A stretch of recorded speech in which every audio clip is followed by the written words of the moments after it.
You think cruising solo means you'll be lonely. You think it's awkward, uncomfortable, maybe even a little sad. You're wrong. Cruising solo isn't about being alone. It's about control. But if you walk into it with the wrong mindset, expecting it to feel like a group trip without the group, you won't just feel out of place. You'll miss the freedom that makes solo cruising one of the most powerful travel experiences you can have. Watch this in order, and you'll know exactly how to move through a solo cruise the right way. Cleaner, smarter, more confident, without the awkward mistakes most first-time solo cruisers make. Phase 1. The mental setup before anything else. Solo cruising starts in your head, not at the port. Decide what kind of solo traveler you want to be. Your first job isn't booking excursions. It's deciding your social setting. Are you cruising to disconnect? To meet people? To reset? Because if you don't decide this early, you'll drift into other people's plans. Flow. And that's where solo trips quietly become group following trips. What goes wrong if skipped? You end up saying yes to dinners you don't want, activities you're not interested in, and schedules that drain your energy. Pro tip, solo cruisers who pre-decide their social level feel less awkward on board because they're not reacting, they're choosing. Accept the reality of solo visibility. Here's the unexpected truth. People notice solo travelers, not negatively, just curiously. Dining staff remember you. Bartenders talk more. Activity hosts engage you quicker. If you resist this attention, it feels uncomfortable. If you lean into it, it becomes an advantage. What goes wrong if skipped? You misinterpret friendliness as pity. Insider detail. Crew are trained to identify solo guests because solo guests often become the most loyal repeat cruisers. Phase 2. The boarding experience embarkation day feels very different when you're alone. Arrive earlier than group cruisers when you cruise solo. There's no one buffering stress for you. If check-in runs late or lines get messy, you feel it more. Arriving early gives you time to settle emotionally, not just logistically. What goes wrong if skipped? A delayed boarding can shift your mood from excited to isolated before the cruise even begins. Pro tip, use the first hour on board to walk the ship, not to explore, to ground yourself. It removes the floating stranger feeling most solo travelers get on day 1. Claim your first space. Quickly find your cafe, your deck chair, your quiet bar. This becomes your anchor point. What goes wrong if skipped? You spend the first 2 days feeling like a visitor instead of a passenger. Little known fact, solo cruisers who establish a home base feel more relaxed by night 2 than those constantly moving. Phase 3. The first evening, night 1 sets the tone for the entire cruise. Don't isolate in your cabin. It's tempting. You're tired. You're unsure. You think you'll start socializing tomorrow. A delay creates momentum in the wrong direction. What goes wrong if skipped? Night 1 isolation often turns into a pattern. And suddenly, you're halfway through the cruise still feeling like an outsider.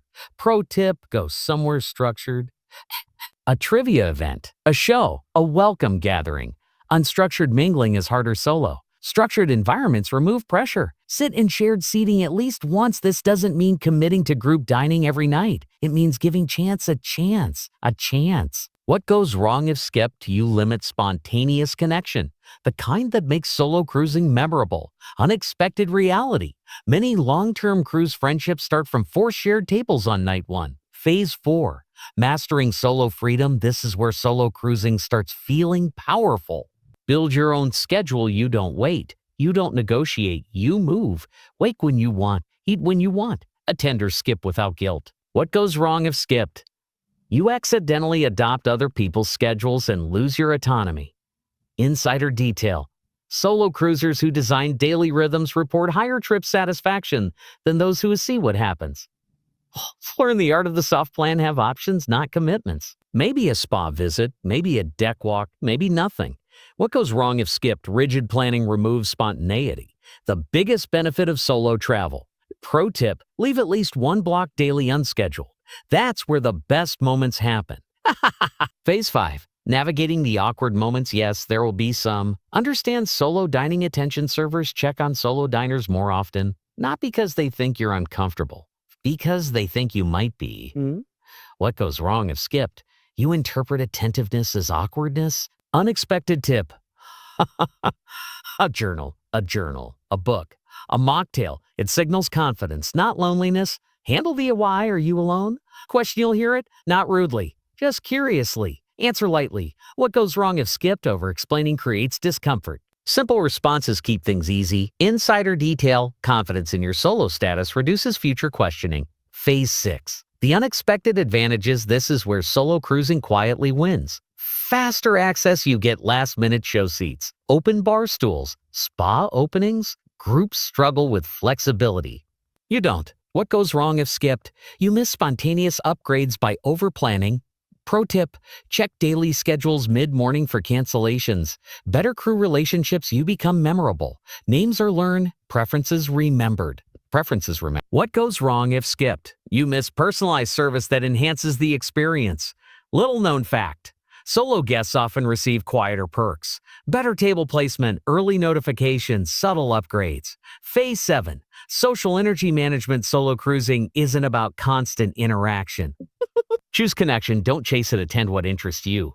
Skip what doesn't. What goes wrong if skip? You burn out trying to make the trip social. Pro tip. Quality over quantity works better on board. Take intentional quiet time, not as withdrawal, as reset.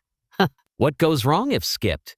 You feel overwhelmed by mid-cruise, unexpected truth. Solo travelers who schedule solitude enjoy social moments more. Phase 8. Port days. This is where solo control shines. Move at your pace, no waiting, no coordination. No coordination. What goes wrong if skipped? Joining group timelines defeats solo advantages. Pro tip, solo travelers often explore deeper because they're not tied to consensus decisions. Stay safety aware. Freedom doesn't replace awareness. What goes wrong if skipped? You risk logistical stress returning to the ship. Insider detail. Plan your return buffer generously. Solo delays feel heavier than group ones. Phase 9. The final day's endings matter. Reflect before disembarkation. Take time to note what worked, what went right socially, what didn't. What goes wrong if skipped? You lose the chance to improve future solo travel. Maintain connections, lightly exchange details if it feels natural, not forced. Pro tip, some connections are meant to stay on board. That's part of the magic. Phase 10.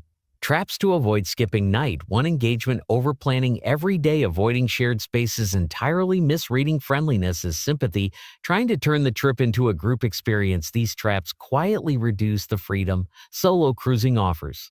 And avoiding them makes the difference between feeling alone and feeling independent. Now I want to ask you something. Have you ever traveled solo before, and did it feel empowering or uncomfortable?